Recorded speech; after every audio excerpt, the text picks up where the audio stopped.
if I stop being who I am to survive, if I stop living as the person I became to survive, and am just me, is who I am already enough?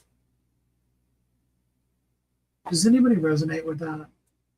Does anybody feel that at all? I've told you a couple of times, I'm writing this new book. Amazing, amazing stuff. Even if it does mean that I'm crying like all the time, because it's breakthrough after breakthrough after breakthrough, insight after insight, and God's love in our life. But it keeps bringing up the question, am I already enough? More importantly, if I really show the world the real me, will that be enough? Will that be accepted? I think we all know what it's like. I know I do. I remember so clearly sitting in, I don't remember exactly if it was a staff meeting or prep for worship before service, with the pastor that I was working under. And it wasn't that he was wrong.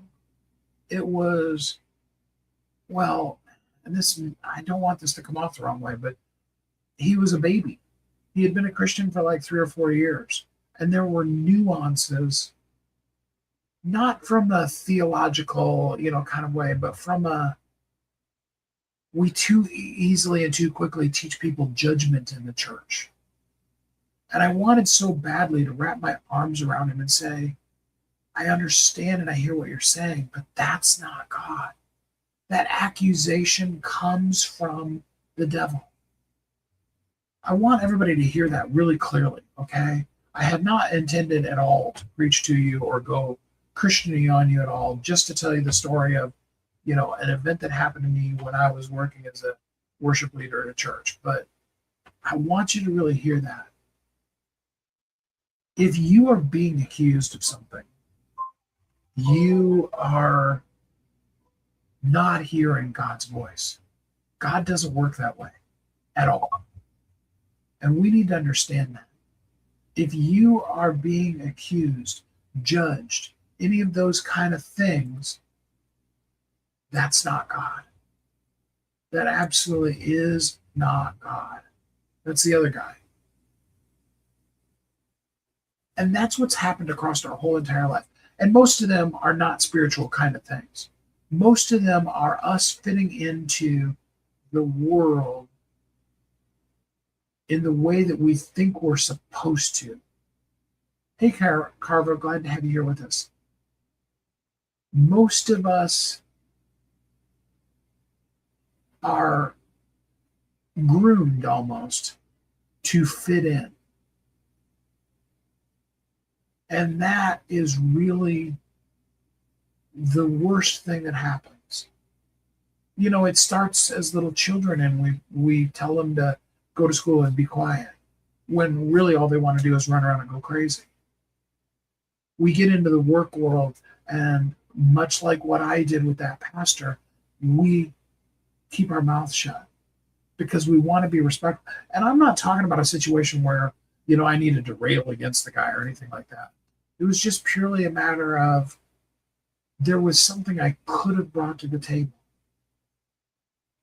And to fit in, to be appropriate, to be respectful to somebody that was, an overseer, a manager, if you will.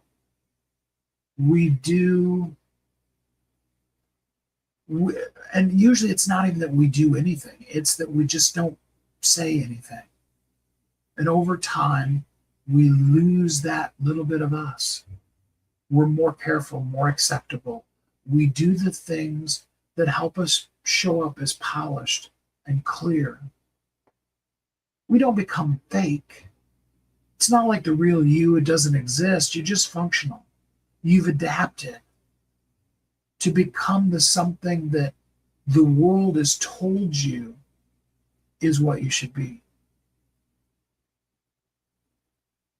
And my question for you really is, what if you stopped bec- living as who you became to survive? Would that be enough? Have you ever looked back at your life and realized that some of the things that helped you survive might also be the things that are holding you back now? Does that ever impact you? I'd love to hear from you. I'm so grateful for the times we get to spend together every single day. I will be back here again tomorrow, and I hope you'll join me too. I hope you're happy. Hey, Koo, glad to have you here. I hope until we're together again next time, you have a great